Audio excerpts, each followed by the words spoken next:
वीरवार को शहरी सहकारी बैंकों द्वारा सेमिनार व कार्यशाला का आयोजन किया गया। इस मौके पर शहरी सहकारी बैंकों की सर्वोच्च संस्था नेफकॉब ने लक्ष्मीदास को नेफकॉब का नया अध्यक्ष घोषित किया। लक्ष्मीदास ने मीडिया से बातचीत के दौरान बताया कि सहकारी बैंकों में डायरेक्टर की वर्कशॉप पहली बार आयोजित की गई है। उन्होंने कहा कि ये ट्रेनिंग प्रोग्राम हमारे कौशल को मजबूत करने का एक प्रयास है।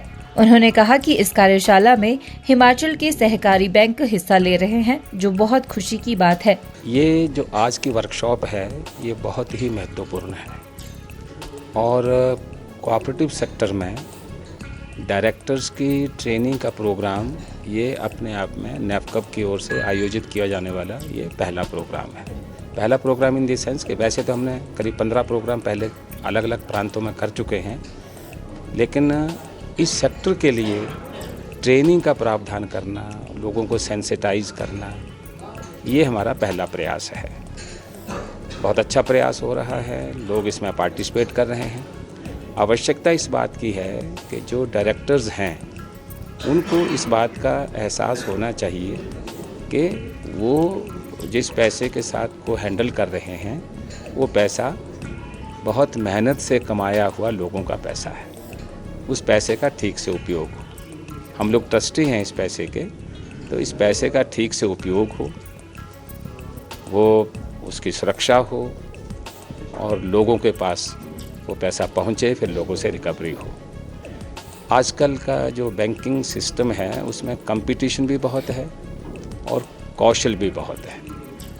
ये ठीक है कि जो डायरेक्टर्स, बहुत सारे डायरेक्टर्स हमारे ऐसे हैं जिन्होंने बैंक बनाया और वो आगे बढ़ाया।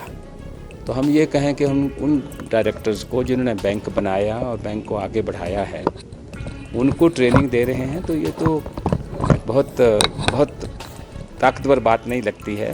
लेकिन आज की स्थिति में जिस तरह का कौशल आवश्यक है वो कौशल भी हम लोगों को हासिल करना पड़ेगा। अच्छी गवर्नेंस की ज़रूरत है, कंप्लाइंसेस की ज़रूरत है, ऑडिट पर ध्यान देने की ज़रूरत है, बैलेंस शीट स्टडी करने की ज़रूरत है।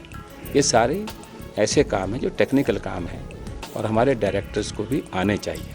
ये ठीक है बात कि डायरेक्टर्स की वो सब जिम्मेदारी नहीं है, लेकिन डायरेक्टर्स का ये पता लगाना कि मेरा बैंक ठीक चल रहा है क्या, मेरे बैंक में कोई कमी तो नहीं आ रही है क्या, तो ये सब बातें अगर डायरेक्टर को मालूम होगा और डायरेक्टर अपनी मीटिंग्स में बैठ करके इस सब का ध्यान करेंगे तो हम लोग इस बैंकिंग इंडस्ट्री को बहुत आगे बढ़ा सकते हैं।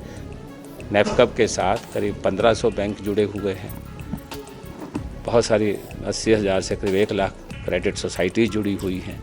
बैंकों की बात करें तो 6 लाख करोड़ रुपए का डिपॉजिट अर्बन कोऑपरेटिव बैंक्स के पास है पूरे देश में और 3.5 लाख करोड़ हमने लोन भी दिए हुए हैं। तो काम अच्छा चल रहा है और अभी प्रयास है कि ये बैंक अर्बन कोऑपरेटिव बैंक हैं, इनका विस्तार हो, जगह जगह विस्तार हो और हम इसको एक कौशल की दिशा में आगे बढ़ा सकें। वहीं reserve bank of India Shimla शाखा के क्षेत्रीय प्रबंधक अनुपम किशोर ने कहा कि शहरी सहकारी बैंक लोगों की जरूरतों को पूरा करने और वित्तीय समावेशन में महत्वपूर्ण भूमिका अदा करते हैं। उन्होंने कहा कि नेफकॉब लोगों के मार्गदर्शन में बेहतर भूमिका निभा रहा है। अर्बन कोऑपरेटिव बैंक्स जो हैं ये काफ़ी इम्पोर्टेंट रोल प्ले करती हैं फाइनेंशियल इंक्लूजन में, लोगों के ज़रूरतमंद लोगों के पास जाने के लिए। तो इस संदर्भ में रिज़र्व बैंक भी काफ़ी इम्पोर्टेंस प्ले कर रहा है इनके कॉर्पोरेट गवर्नेंस के ऊपर, क्योंकि जितने भी इश्यूज़ होते हैं रूट कॉज एनालिसिस अगर किया जाए तो सारा इश्यूज़ कॉर्पोरेट गवर्नेंस की तरफ ही जाता है। इसलिए बहुत ज़रूरी है कि इनका कॉर्पोरेट गवर्नेंस रोबस्ट हो, प्रोफेशनल हो और अच्छी तरह से चले, तभी बैंक अच्छी तरह चल सकती है। इसी संदर्भ में नेफकॉब जो है एक बहुत अच्छा कार्य कर रहा है लोगों को गाइड करने में, डायरेक्टर्स को गाइड करने में, और उसी संदर्भ में इन्होंने आज एक ये वर्कशॉप रखा है और मुझे बहुत खुशी है यहाँ आकर के कि मैं भी लोगों से बातें कर सकूँ, मैं भी डायरेक्टर्स को एक गाइडेंस दे सकूँ, ताकि एक अर्बन कोऑपरेटिव बैंक जो है हिमाचल प्रदेश में एक बहुत सुदृढ़ तरीके से, एक रोबस्ट तरीके से काम करे और ज़रूरतमंद लोगों की को हेल्प करे और जितने हो सके देश राज्य की इकोनॉमिक ग्रोथ में एक बहुत बड़ा भागीदारी निभा सके। हिमाचल न्यूज़ 24/7 के लिए शिमला से सपना शर्मा की रिपोर्ट।